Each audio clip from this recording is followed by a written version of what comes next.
On September 16, 1992, George Soros made over $1 billion in a single day by betting against the British pound, not by building a company, not by inventing a product, by recognizing that a currency was mispriced and that a government was trying to defend an unsustainable position. The British government spent billions of pounds trying to stop him. They raised interest rates twice in one day, from 10% to 12%, then to 15%. They bought billions of pounds in the foreign exchange market to prop up its value. The Prime Minister went on television to reassure the public. The Bank of England threw everything it had at the problem. And it didn't matter. By the end of the day, Britain was forced to withdraw from the European exchange rate mechanism. The pound collapsed. And Soros walked away with one of the largest single-day profits in trading history. The event became known as Black Wednesday, a national humiliation for Britain, and a demonstration of how market forces can overwhelm government policy when the fundamentals are wrong. This was not luck. This was not gambling. This was a calculated trade based on economic analysis, political constraints, and the mechanics of currency markets.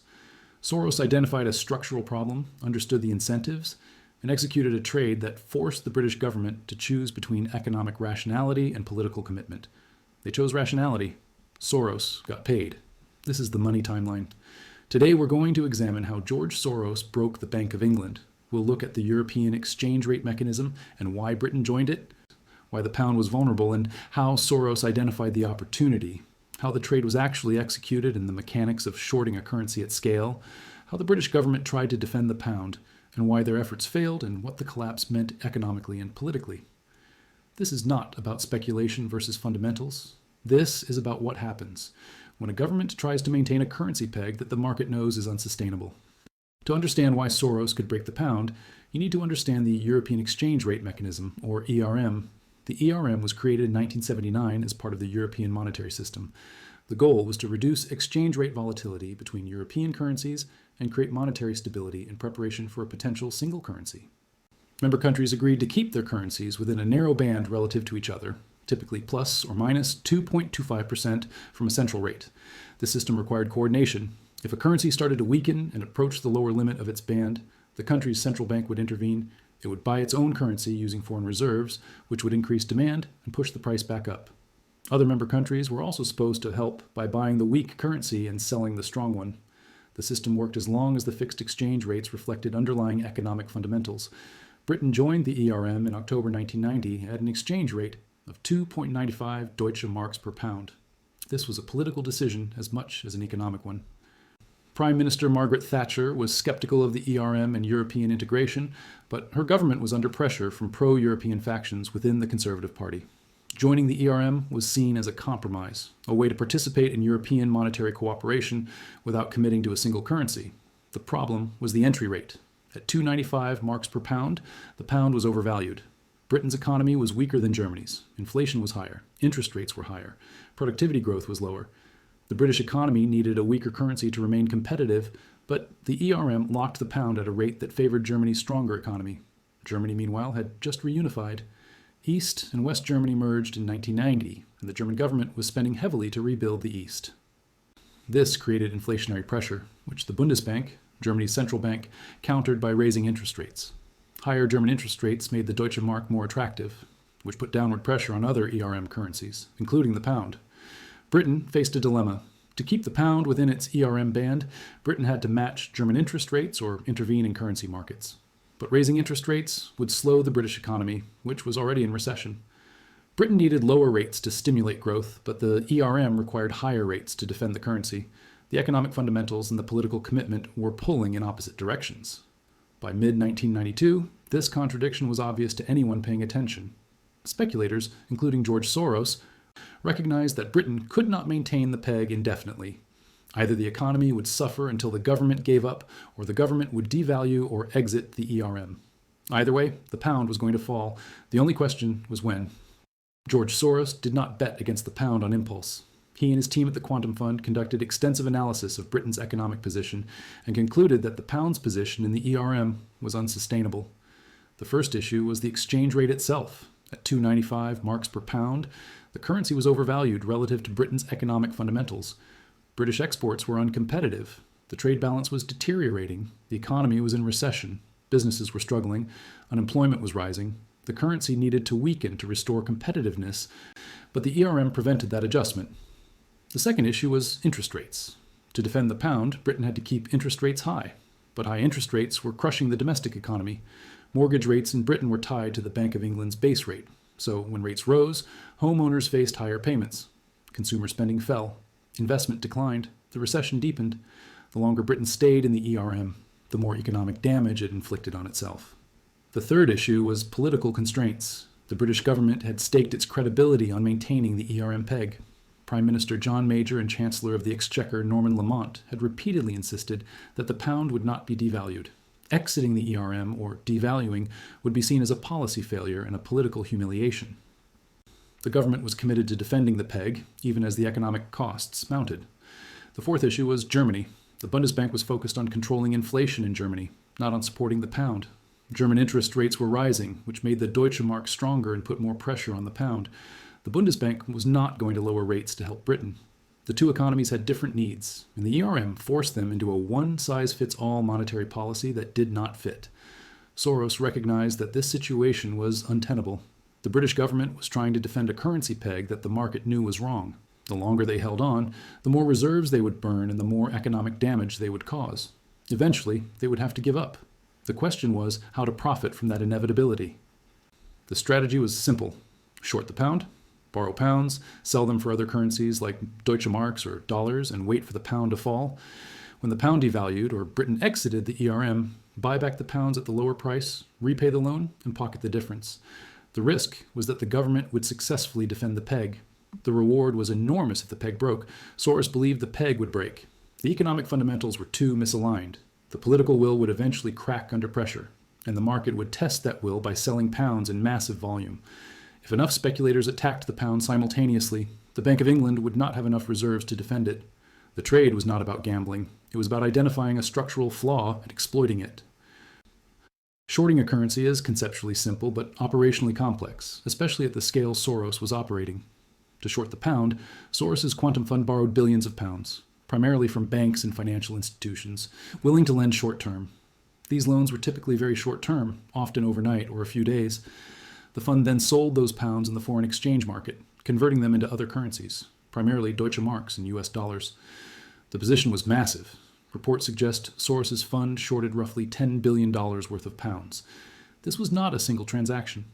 It was a series of trades executed over days and weeks as the fund built up the position. The size of the position reflected Soros's confidence in the analysis. This was not a speculative gamble with a small portion of the fund. This was a concentrated bet that the pound would break. The mechanics of the trade relied on leverage. The quantum fund did not need to have $10 billion in cash to short $10 billion worth of pounds. It borrowed the pounds, which allowed it to control a large position with a smaller amount of capital. If the pound fell by 10%, the fund could make $1 billion in profit from that $10 billion short position. The leverage amplified both the potential gain and the potential loss. Timing was critical. Soros and his team watched the currency markets, British economic data, and political statements closely. By September 1992, the signs were clear. The pound was trading near the bottom of its ERM band. The Bank of England was intervening daily to support it. Interest rates were high, but not high enough to attract sufficient capital inflows. Speculators were increasingly betting against the pound. The pressure was building.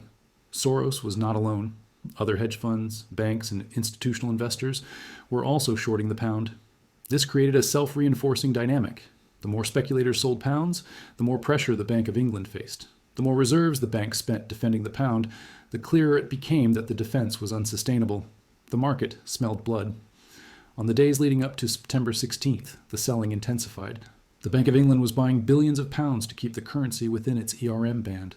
But the outflows were relentless. By the morning of September 16th, it was obvious that the situation was critical. The pound was collapsing despite massive intervention.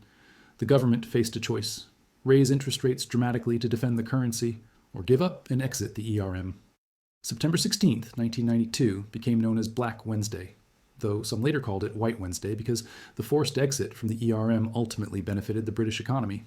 But on that day, it was a disaster for the government. The Bank of England began the day by intervening heavily in the currency markets, buying pounds with foreign reserves to support the price. Billions were spent, but the selling pressure was overwhelming. Speculators, including Soros's quantum fund, were dumping pounds faster than the bank could buy them. At 11 a.m., the government made a desperate move. The Bank of England raised the base interest rate from 10% to 12%. The announcement was intended to shock the market and make holding pounds more attractive.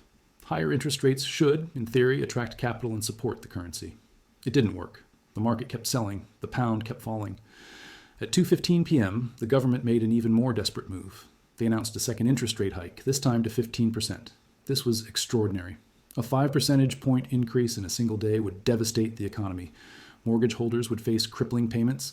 Businesses would face unsustainable borrowing costs. The government was essentially threatening to destroy the economy to save the currency peg. The market called the bluff. Speculators knew the government could not sustain 15% interest rates for long. The economic damage would be too severe. The political backlash would be too intense. The rate hike was a signal of desperation, not strength. Selling continued. By late afternoon, the government had spent an estimated $15 billion in foreign reserves trying to defend the pound. This was more than half of Britain's total reserves. The money was gone, and the pound was still falling. The defense had failed. At 7:30 p.m., the government announced that Britain was suspending its membership in the ERM. The pound would no longer be pegged to the Deutsche Mark. The currency would float freely. The 15% interest rate hike was cancelled. The crisis was over, but the political damage was done. The pound immediately fell by more than 10% against the Deutsche Mark and continued to decline in the following days. The currency that the government had spent billions defending was now worth significantly less. The ERM peg was broken. Soros and other speculators who had shorted the pound were now sitting on enormous profits. Soros's quantum fund reportedly made over $1 billion from the trade. Some estimates put the profit even higher. The exact figure is difficult to verify because hedge funds do not disclose detailed positions, but the profit was undeniably massive. Soros became known as the man who broke the Bank of England, a title that captured both the audacity and the success of the trade. The British government's defense of the pound failed for several reasons, all of which Soros had anticipated. First, the economic fundamentals were wrong. The pound was overvalued at 2.95 marks. Britain's economy was weak. Inflation was higher than Germany's. Productivity was lower. The currency needed to fall to restore competitiveness. The market knew this, and no amount of intervention could change the underlying reality. Second, the government did not have unlimited resources. Foreign reserves are finite. The Bank of England spent tens of billions of pounds defending the currency, but that was not enough to offset the selling pressure from speculators who had effectively unlimited access to borrowed pounds. The market could keep selling longer than the government could keep buying. Third, interest rate hikes were not credible. Raising rates to 15% would have caused catastrophic economic damage. Mortgage defaults would have surged, businesses would have collapsed, unemployment would have skyrocketed. The government could not sustain that policy for more than a few days, and the market knew it. The rate hikes were a bluff, and the market called it. Fourth, political will cracked under pressure. As the day wore on and the costs of defending the pound became clear, the government faced a choice between economic rationality and political commitment. They chose rationality. Exiting the ERM was humiliating, but continuing to burn reserves and crush the economy was worse. Fifth, the defense was isolated. Germany and other ERM members did not provide significant support. The Bundesbank made limited interventions to buy pounds, but it was not willing to sacrifice its own monetary policy to save Britain's peg. The ERM was supposed to be a cooperative system, but when the crisis hit, each country prioritized its own interests. The collapse of the pound was not a failure of the government's execution. It was a failure of the policy itself. The ERM peg was unsustainable given the economic fundamentals. Soros did not cause the crisis. He recognized it and positioned his fund to profit when the inevitable happened. The government could have exited the ERM earlier, accepted a smaller devaluation, and avoided the humiliation of Black Wednesday. Instead, they defended the indefensible until the market forced their hand. In the immediate aftermath, Black Wednesday was seen as a national humiliation. The government had failed to defend the currency. Billions in reserves were lost. The Prime Minister's credibility was shattered. Norman Lamont, the Chancellor of the Exchequer, resigned the following year. The Conservative Party's reputation for economic competence was damaged for a generation. But economically, the forced exit from the ERM turned out to be beneficial for Britain. The pound depreciated, which made British exports more competitive. Interest rates fell from the unsustainable levels required by the ERM to levels appropriate for Britain's economic conditions. The economy recovered, growth resumed, unemployment fell. Within a few years, many economists argued that Black Wednesday was actually one of the best things that could have happened to Britain. The political and economic lesson was clear. Fixed exchange rates only work when the underlying economies are aligned. Britain's economy was not aligned with Germany's. The ERM forced Britain into a monetary policy that fit Germany but crushed Britain. The market recognized this and exploited it. Soros was vilified by some in Britain as a speculator who attacked the pound, but he was celebrated by others as a traitor who forced the government to abandon a failed policy. For Soros, the trade cemented his reputation as one of the most successful investors in history. The profit was enormous, but more importantly, the trade demonstrated his ability to analyze complex macroeconomic situations, identify structural flaws, and execute large-scale positions with discipline. It was not about luck or timing. It was about understanding incentives, constraints, and market dynamics. The trade also highlighted the limits of government power in currency markets. Governments can intervene, raise interest rates, and spend reserves, but if the fundamentals are wrong, the market will eventually win. Capital flows are too large and speculators too numerous for any single government to resist indefinitely. The lesson was not that speculation is always right, but that governments cannot defend unsustainable positions against determined market pressure. George Soros's trade against the pound was not an attack on Britain. It was a recognition that Britain's currency peg was inconsistent with its economic reality. The government was trying to maintain a fixed exchange rate that required policies, high interest rates, and reserve spending that the economy could not sustain. Soros identified the contradiction, analyzed the incentives, and bet that the government would eventually choose economic rationality over political commitment. He was right.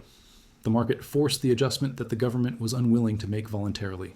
The trade demonstrated that in modern financial markets, government policy cannot override economic fundamentals indefinitely.